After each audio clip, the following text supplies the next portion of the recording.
Please be advised that Little Miss Recap contains adult language.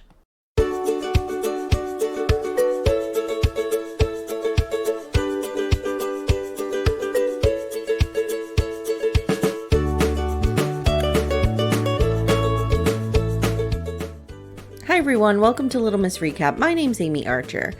What you're about to hear is an interview that I did with filmmaker Cynthia Hill and Stephen Pandos.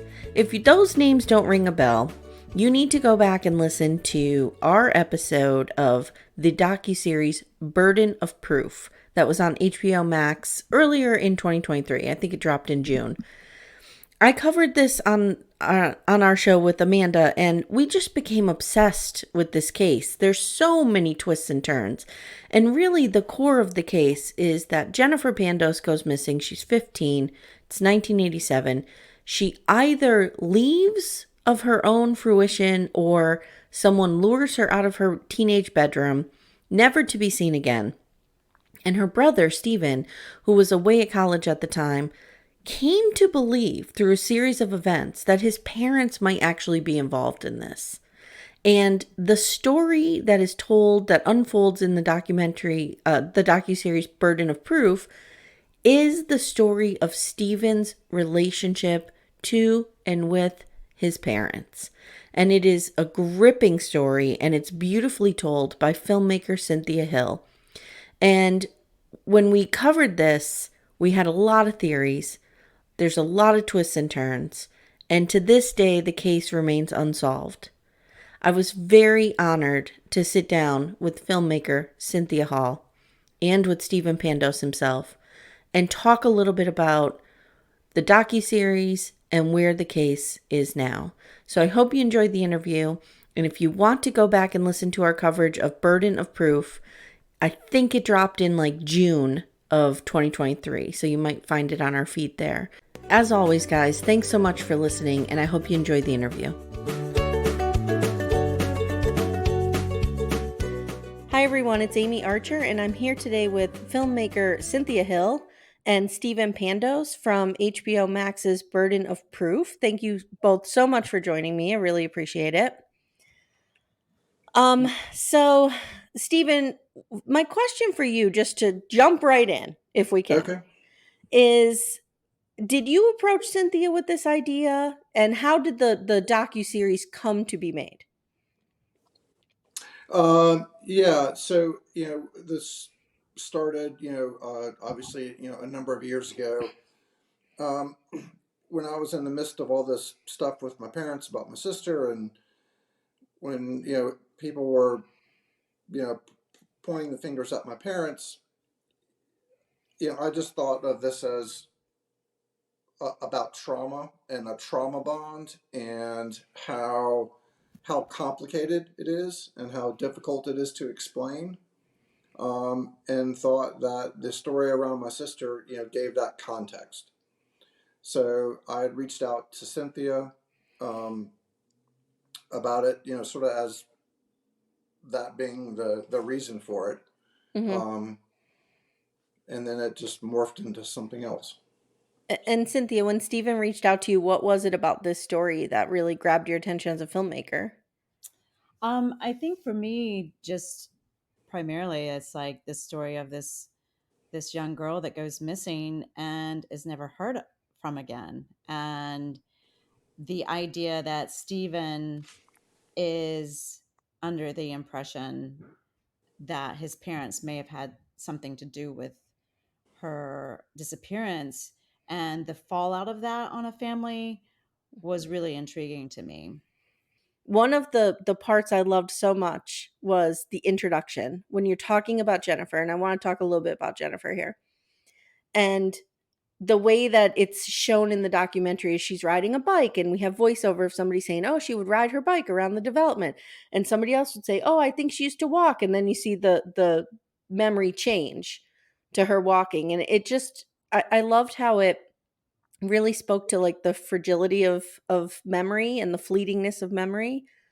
Yeah. Was that, were you coming across different stories and different versions of Jennifer before we get to Stephen's memories of Jennifer? just through a filmmaker when you were interviewing people, were you hearing that kind of fleetingness of memory and changing of minds? Sure. I mean, that's the reason why we landed where we did.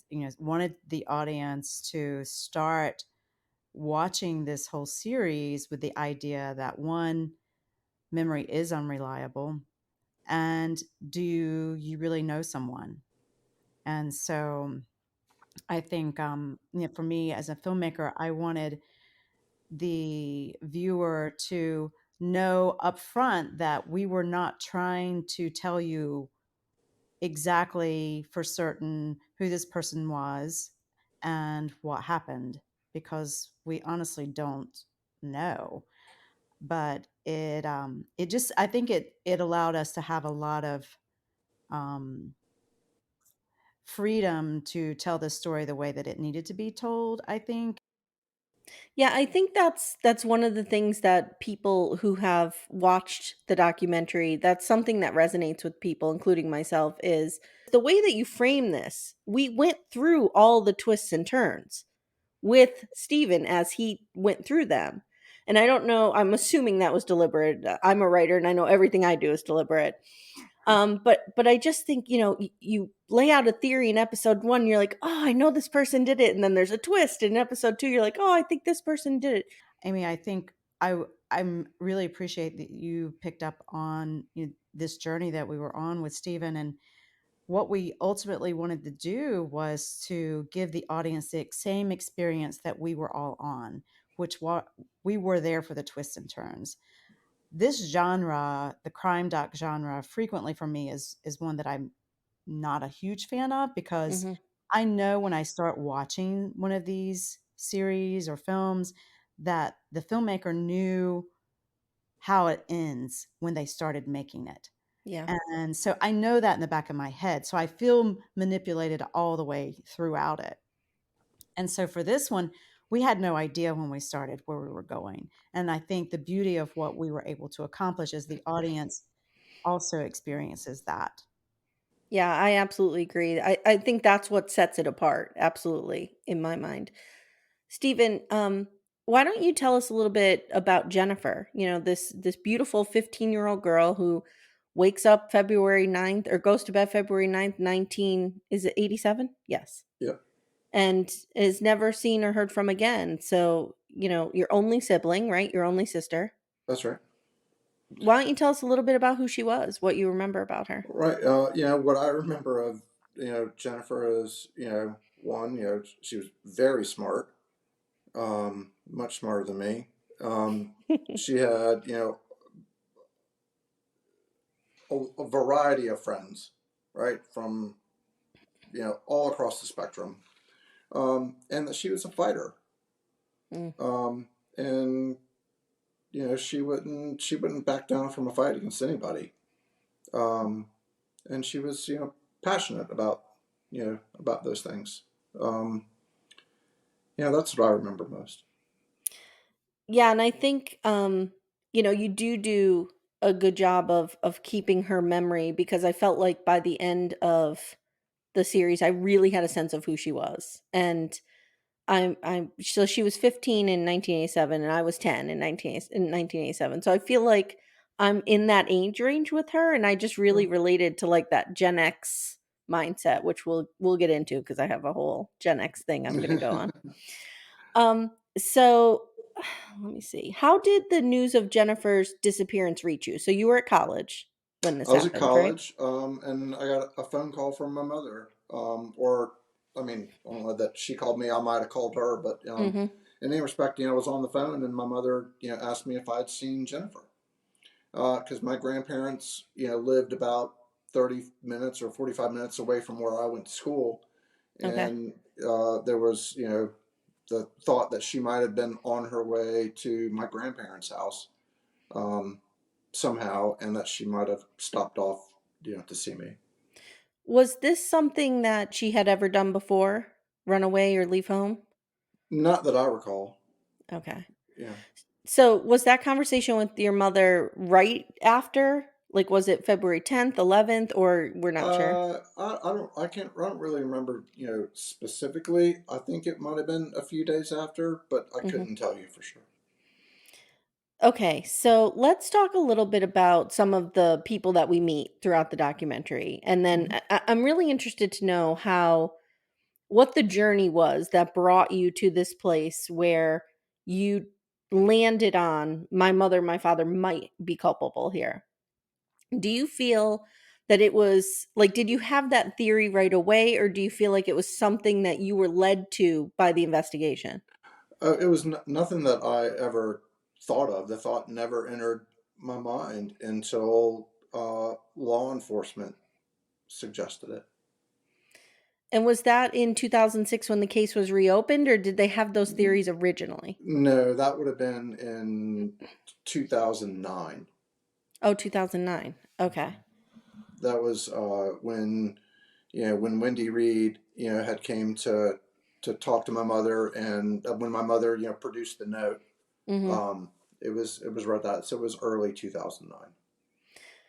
Um, Cynthia, you had a challenging job to portray Margie and Ron as objectively as you could, right? And to sort of show the audience one side of Margie that the police saw and one side of Margie that Stephen saw and one side of Margie that, is the truth.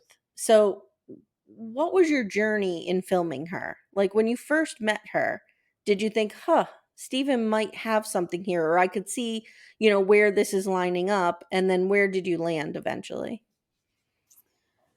Well, the first time I met Margie was when we showed up on her doorstep, and Stephen had made an introduction for us to come and speak with her. And I had assumed that she knew that we wanted to film her. And so I show up with cameras and, you know, two extra people who are crew, and I knock on the door, and basically Margie's like, "Oh, hell no, we're not doing this." And so she's like, "I'm willing to talk to you, but I am never going on camera to discuss this." And so I just asked to speak to her just to get a better understanding of her perspective.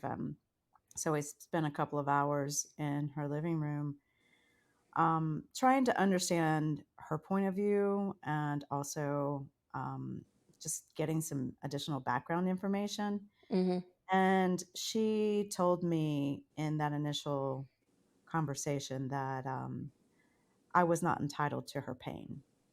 And that Hmm. is something I will never forget, is that sentiment of like, this pain is hers. Yeah. Um, and that is something for me as a filmmaker, like trying to remember that everybody that we're working with, they all are invested in their own stories, their lives, and me feeling like I'm entitled to their perspective. I'm not, so Right. it's got to be something that they are willing freely to share. And so eventually, after having, you know, a long conversation, she said, "Go have lunch, and I will make a decision as to whether or not I will participate." And we came back and she agreed. And the reason she agreed is because she wanted to do this for Stephen. And I think just because knowing that, and that she was willing to open herself up in this way, and um, have that pain become the forefront of her brain and not pushed to the back as where it had been, made me really sympathize with her in a way that I wasn't expecting.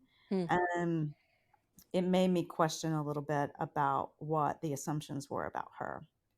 And so, I started out with just really wanting to be open to her and her story, and wanting to hear it all from her perspective. I think that, Stephen, at times your frustration with your mother's, I wouldn't call it an unwillingness, but inability maybe to be open about this topic. We could feel your frustration, and that came through in the documentary. The audience, we were right there with you. Like, why aren't you just saying this? How? how did you get past that? Like, why do you think she was so closed and so unable to give you the answers that you were need? And I'm talking about not the answer of yes, we were involved in this because we Right. know that's probably not true, but the answers of what happened that night, what was going on in the home, and things like that. I don't know. I think maybe she just, kind of compartmentalized it and, put it away and, didn't want to go back there, because it was, it's painful. Hmm. I think one of the turning points I had been saying all along that every single hurdle you put in front of your mother, she jumped through. Every hoop you put through, she jumped Oh, through. she did. She Absolutely. did everything, and to me, from the beginning of the docuseries, that was what I held on to. I kept thinking, if this woman has any knowledge or is involved in some way, she's not going to agree to a lie detector test, agree to be hypnotized on TV, agree to all these interviews, agree, you know what I mean? I just felt like Right. she really showed up for you through Oh, her she did. actions, and I thought that was really interesting. And the minute that I really, I mean, I felt for her. I have 2 teenage daughters myself. I felt for her the entire time.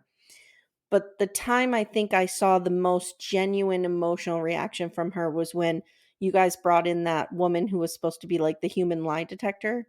Lena. Yeah. Yes, thank you. And your mother described the last moment that she saw Jennifer. And she said like that image was burned in her mind, that was the last time she saw her. And I just thought, wow, and to have that come in episode 3, I think it was in episode 3, if my memory's right. Was it, Cynthia? Yeah, that's correct. Yeah, like, to have it hit you then, and you're like, "Okay, so now we're on this ride." And it was really, an interesting, perspective to have. So, the original case file, like, what was the Mhm. story with that? Because I got the impression through the docuseries that Wendy believed it had maybe been there all along. There's no way it would have been overlooked 3 times when they did the search in the evidence room, and that really was a large part of your case against your parents, was that your mother was producing this evidence that should have been in an original case file, so Right. where was it coming from? So what do we think happened there? I don't think we still don't know. We Yeah, never right. got a clear answer to that, and I think for the police department, it's a huge frustration for them, especially Wendy, who was trying to rebuild that case file and going down a path that was not the right path because she didn't have the initial information. And I know because we read her case file notes and while she was rebuilding a case file that she did speak to the original investigator, and they did inform her that they had taken this information. So she was not she was operating off of their poor memory about what happened Mhm, in 1987 as well. mhm. Yeah, I thought it was really interesting too when we get to the part where we talk about lie detector tests. And Stephen, your lawyer, who I'm calling the very friendly Mr. Burns, I called him in our coverage. He said, sometimes lie detector tests are inadmissible or not accurate. They're inadmissible, obviously, but not accurate because people like have trouble remembering things. So it Sure. sometimes confuses confusion for deception. And I thought that was interesting because that was another big part of your issue with your parents, right? Is you were told that your mother was deceptive on a lie detector test. Yeah. Yeah, that's right. And it wasn't just my mother. It was, my father too. Mhm. Um, and this was, the Secret Service that was, giving the lie detector test. They and the FBI give the best polygraphs of anyone, right? Yeah.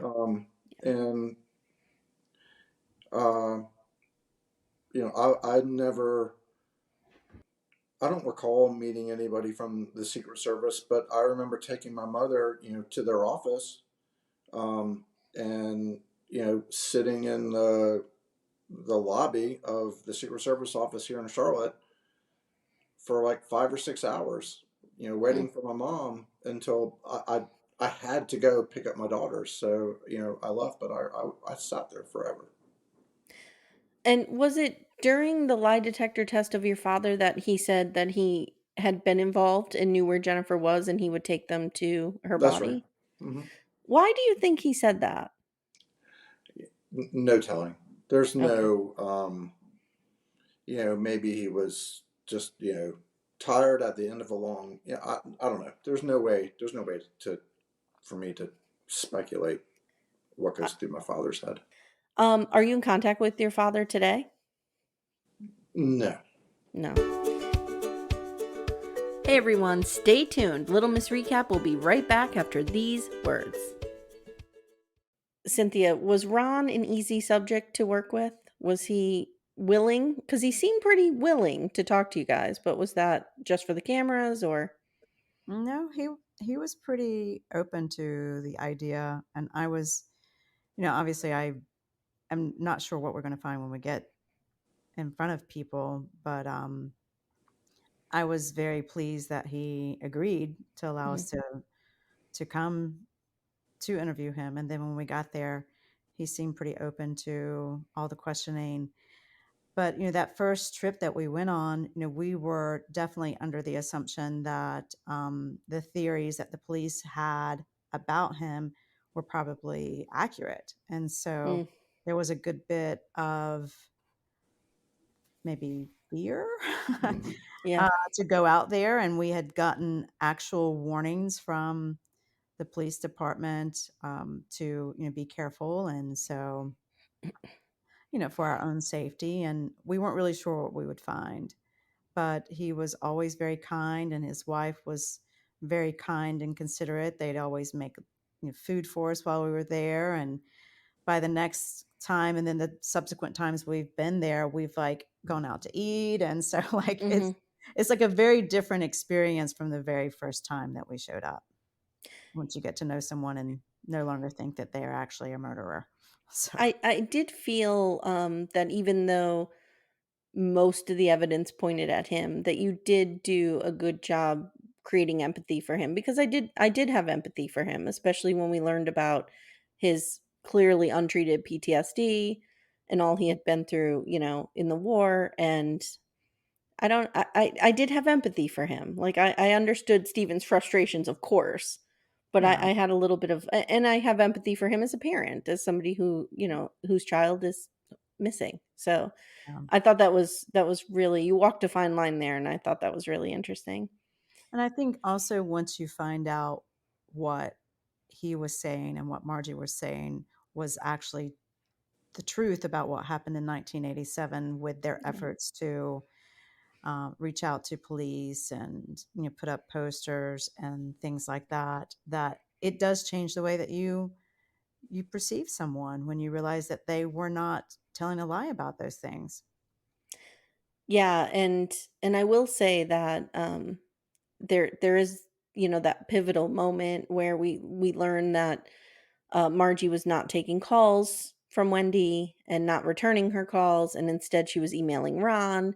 And you can see a basis for their distrust of the investigators if they were being honest and were being told, no, you're not being honest, and really kind of being not berated or harassed, but just being treated in a certain way by police that they were nervous about it. Yeah, and I'm glad you picked up on that, because there's a lot of things in the film that we don't necessarily um, spoon feed you, like Hmm. how to take it.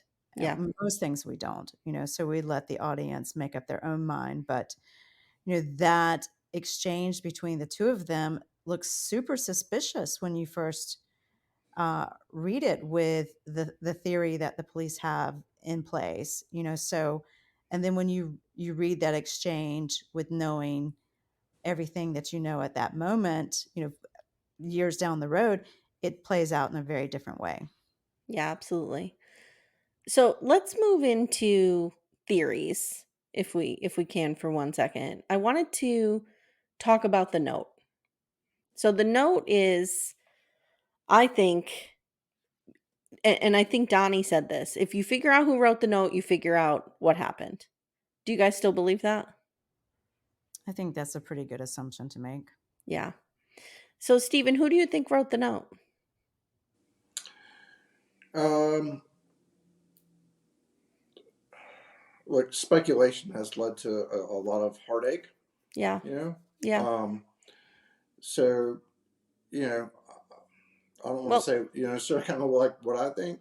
And I'm there with Stephen where we don't like to speculate on sure. anything like Sure. that, but I do believe that, whoever wrote the note has more information about what happened to her. It doesn't mean whoever wrote the note is responsible for maybe her disappearance or her demise, Right. But but they know something. yeah, it feels like that. Mm-hmm. So, and I think that, again, I think if we could confirm who wrote the note, and that would go a long way.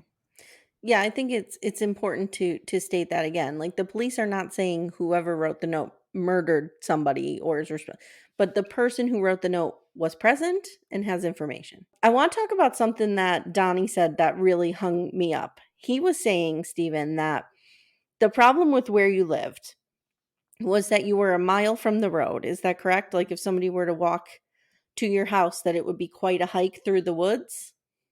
Yeah, I mean, if they weren't in a car, if they were on Right. foot, yeah, from Right. the main road to kind of get around the gate, yeah. And he was saying that it was cold. It was like 27 degrees. That's right. And I said on the podcast, I'm like, does he know teenagers? Like in our childhood in the 80s, in the 90s, we absolutely would have walked 16 miles in 27-degree weather to meet up with a boyfriend or girlfriend, to go drink in the woods, to go do something nefarious in the woods. Like this was a very common thing. Do you feel that that is accurate, that a teenager would not do that? Oh, no, I think a teenager would absolutely do that. So that's why I felt like, maybe it is possible that the person did not have a car. Now, were you able to get phone records from that night? No, they didn't have them then because the police didn't get them, at the time in the 80s, and Yeah. they kind of forgot about it, and then by the time they went back, none of those records existed anymore. But we do know that nobody called through the front gate, right? Yeah, I'm pretty sure that they would have checked that nobody came through the gate. And at there are two gates to get into Kings Mill, but Mhm. at that time in 1980s, there was only one gate that was open 24 hours, and they didn't come do that. Okay. So most likely a lot of the evidence points to somebody being on foot. Yeah, Yeah, either Jennifer leaving or somebody being on foot and coming to your home. that's right.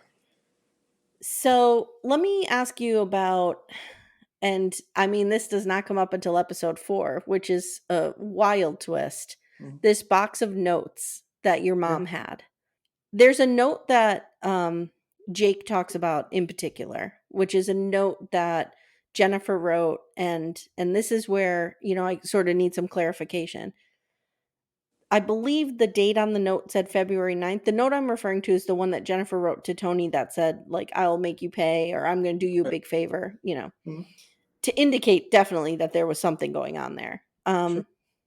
Just for clarity, that Yeah. was not in that box of notes. That was a note that was in the original case file Okay. that they discovered whenever they found the case file, the missing case file. So did did Tony see that note? Do we know? Because we couldn't figure out. We were trying to put the timeline together of when she wrote it and if he would have seen it. We don't have confirmation on that at all. So just because it's addressed to him does not mean that he actually saw it. Right, because I believe there it was time she wrote the time on it, right? And it was There, PM. yep, So chances are she might not have ever gotten it to him. there. Yes, that Hmm. is Which the I don't truth. know if that's necessarily important whether he saw it or not, because it just does give us a window into her mind, right?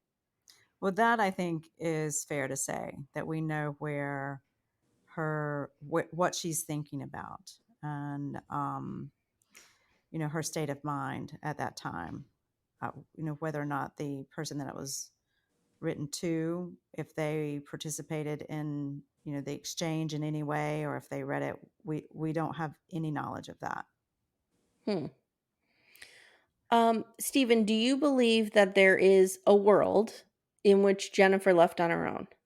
No. Um, as in left, like ran away, Yeah. left without taking anything as a 15-year-old girl. I mean, you have daughters, would they run away from home and not take anything? My kids won't even walk from the car to the house if it's dark out, so they're not going to run away. Right. Yeah. I No. mean, I Mm-mm. don't think anyone's going to run away from home and not take anything. Yeah, Yeah, I agree. I I think agree. Cynthia, do you think that there's a world in which she leaves on her own? I think that Jennifer was a very independent young lady. As 15-year-olds go, this as of today, like I have a 15-year-old currently, Mm-hmm. and mine would not run away. Mm, But I do think she was very independent. But I think that to run away and not take anything Mm-hmm. is, um, and to never have been heard from again, I think all points to the likelihood that that scenario just did not happen. Yeah, I agree with that. I think to really kind of understand this case or to come up with some kind of plausible theory, you really have to understand what it was like to be a young woman at that time and the parenting style of our parents. I mean, when I was 15 years old, I had a whole separate life that my parents knew nothing about. My Yeah. mother, I'm 47, she knows more about me today than she did when I was 15, 100%. And I do think it's very possible that Margie was not a bad mother. She just was an average mother of a Gen Xer, and that's just how parenting was then. Like they just were not involved in our lives.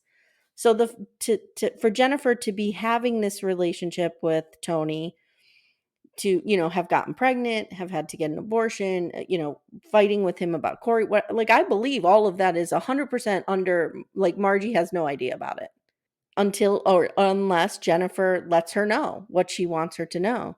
I do want to talk about one moment that was really interesting to me, and that was when we met Charlie May with his Trump hat and his "I saved kids from cancer" Hershey, Pennsylvania shirt, which was fantastic.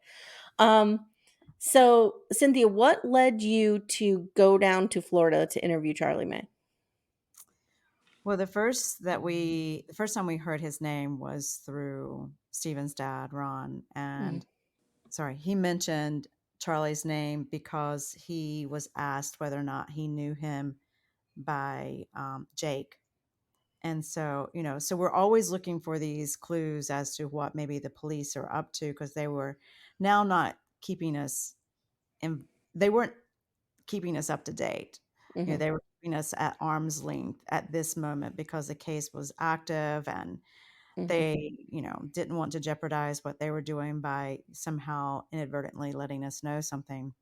But, that piece of information was enough for us to go down this rabbit hole and start investigating who this character could possibly be.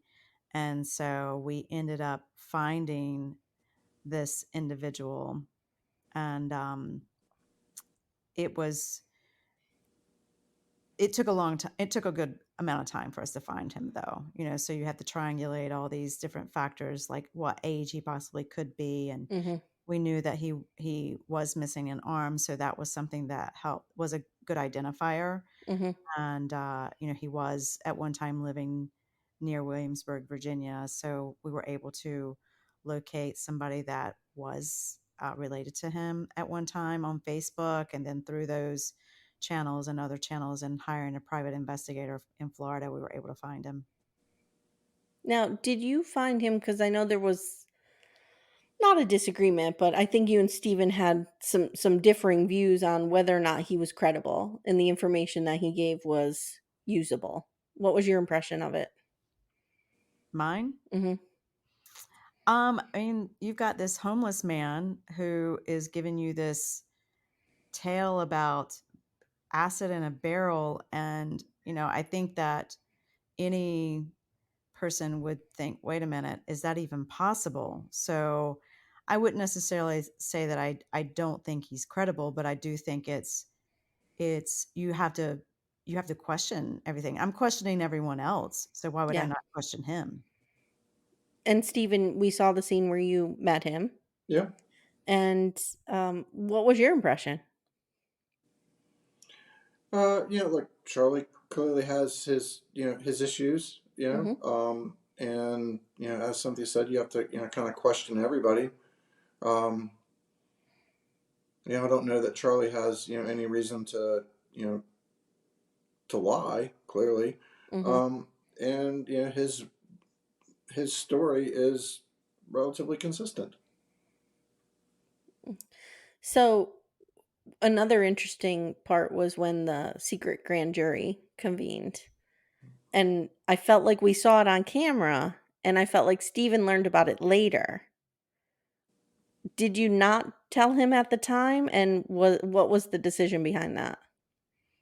We did not tell him at the time, which that's something as a filmmaker and then also somebody who is I would consider Stephen a friend now. And Mhm. so we've gone on this journey together. And so not telling him that piece of information was a decision that we made as a team because we didn't know what it meant. We Right. also knew that we weren't supposed to know about it.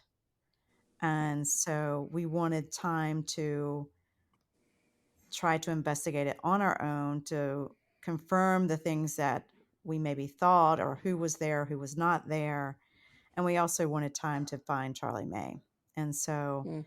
that runway gave us time for all of that. And it also gave the police the opportunity to come to Stephen and tell them themselves. And so that information was not coming from us. It did come from the police. And so that also, I think, helped us with like our relationship with the police that we're not out there telling Stephen things that we're not really sure about.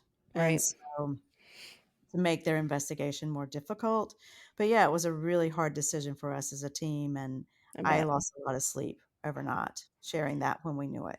Yeah, I bet, because I feel, Steven, like we kind of saw the frustration on your face when you found out about that. Because I do feel, and tell me if I'm wrong, that that seemed to be the turning point for you with your mother. Like that seemed to be the last thing that you needed to hear was, okay, there is definitely, the police definitely are looking in this direction, and that means they're not looking at my mother. Am I wrong? Was there something else that you think maybe was the turning point? No, I think that's, certainly, like the event, right, that you can point to as, as a turning point. Yeah, for sure. Just knowing how cautious like law enforcement is, Yeah. and the Commonwealth Attorney, they're not going to do the whole grand jury thing, much less a special grand jury, um, for no reason Right. or for a little reason. Um, so. And what was, I believe maybe we talked about this over email, but what precipitated them getting that grand jury convened? Was it the handwriting? I forget what it was. No, that was before the handwriting. I guess it was just Okay. Charlie's testimony, or statement or whatever, Hmm. and they wanted to probably get it in the record. I found with Tony, and I mean, it was brilliant that you had Tony and Corey talking about this in the documentary and him really downplaying their relationship. And then all this evidence comes out that contradicts everything that he's saying. And he's, sort of like, oh, we were teenagers. And I've no doubt that he feels that way now, looking back on it, like, oh, we were just teenagers. But their relationship was much deeper, much more intense than he was playing it off. So Cynthia, like did you have that knowledge already when you were talking to them? No, when we met with them early on, this was one of some of the initial interviews that we did. we were in the process of just really trying to get to know Jennifer. We knew that at the time when we interviewed him, we did know that they dated, and Mm-hmm. we did know that she had had an abortion, Mm-hmm. but I did not know if Corey had that information. And so, Hmm. um, I wasn't really sure if that was what may had led him to downplay the relationship. So those are the things that we were thinking during that initial interview. But at the time, we're still making a film in my from my perspective that's about Jennifer. She's missing. Who's Jennifer? And the idea that her parents likely had something to do with her disappearance. And so we weren't actively investigating this for other suspects necessarily. Was there ever a time when they were reticent to speak with you or pulled out or would not talk to you anymore, or were they cooperative through the whole doc? Who are you referring to? Tony and Corey. We did reach out to Tony at the end before the series was released, to see if he would speak with us again, and he said no. Okay. Stephen, one of the most touching parts of the documentary, obviously, is when you reunite with your mother. Mhm. And one of the most beautiful things was when Cynthia asked her, like, what does Stephen have to apologize to you? And she said, no, he just has to walk through the door. And I just thought that was so beautiful. And the fact that, you didn't have that filmed or mic'd up, that initial meeting when you went with her. What was that like for you? What was that like to go to her and finally be able to say, I know you didn't do this? Look, as I said in the film, it's like, everybody needs your mom. Yeah. Um, and, and same applies to me. Um,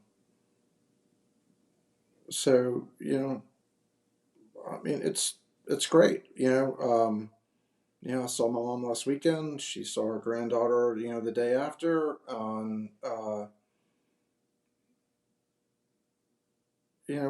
We're coming together, so it's good.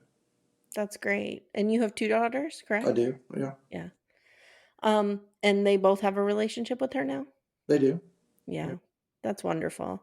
How long was it when they didn't have a relationship with her? Or were they seeing her sort of here and there, or was it just, nothing? Um, no, I mean, they did, and then when all this, started with Jennifer's case and what the police were saying, then, I it, it was just too hard for me, right? It was, Yeah. I just felt like at the time, believing that, that my parents were, involved, um, I just couldn't go along with that charade, right? Yeah. I couldn't participate and just pretend like it didn't happen. Yeah, absolutely. And so, you know, when I kind of, cut things off with my mom, I didn't do it like I just didn't walk in the door and say, I can't do this anymore. Mhm. I mean, I talked about this with her for a long time before I got to that point. Right. Well, I'm really glad that you're back together and you're working towards Yeah, healing, because I worked for 2 years. I interviewed parents who lost children in school shootings, and to understand the damage that this does to a family, and now we see it through a missing person, right? Through somebody you have no answers. right. And that is, Cynthia, it was a beautiful and rich and deep portrayal of what happens to a family when There's this a kind lot of of yeah, there's a lot of collateral damage. yep, when this kind of tragedy occurs. It was really an interesting story. And Stephen, thank you so much for sharing it with us, and I think we need to remember that this is Jennifer's story. And I really want to know what people should do if they have any information or they know anything from this time? Is the investigation still active? Where does it stand today? Yeah, it's still active, and if anybody knows anything, they should call James City County Police Department and ask for Jake Wright or Rich Pennycoff and talk to them. That's absolutely the thing that they should do. Absolutely. And in the meantime, we're still hopeful that you get some answers. And again, just thank you so much for sharing this with us. It was I don't want to say it was entertaining because that sounds so shallow, but it really just was so thought provoking in terms of grief and loss and the complicated relationships in between parents and children. So thank you so much.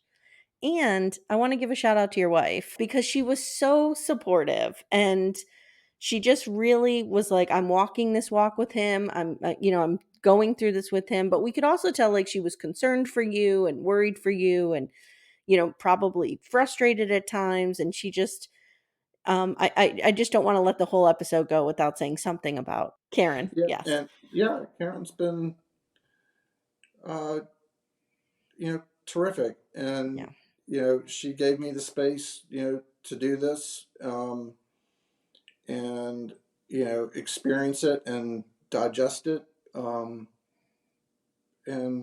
she's been very supportive through it all, for sure. Yeah, she's great. And Cynthia, thank you so much for your artistic lens, for, following this story and for taking it up. I think it's really important and you did a beautiful job with it. Thank you. I appreciate that. And But thank you guys so yeah. much for talking with me. What's next for you, Cynthia? What are you working on? I um, hate that question as a writer, so I'm going to give it to you as a filmmaker. When's the next well, book coming? I have been filming Bigfoot hunters in the Ozarks for the last year. Oh, okay. Another unsolvable mystery. Another thing that will drive us crazy and keep us up at night. Great. Yes. All right. Thank you both so much. I really appreciate it. Thanks, Amy. Thank you. Okay. Thanks again for listening. If you enjoyed this episode, please consider listening to a few more that we've done. We cover a lot of reality TV, but we also covered some scripted stuff, and we do a lot of documentaries. So subscribe, share, and give us a 5-star review if you feel inclined. Thanks so much, and we'll see you soon.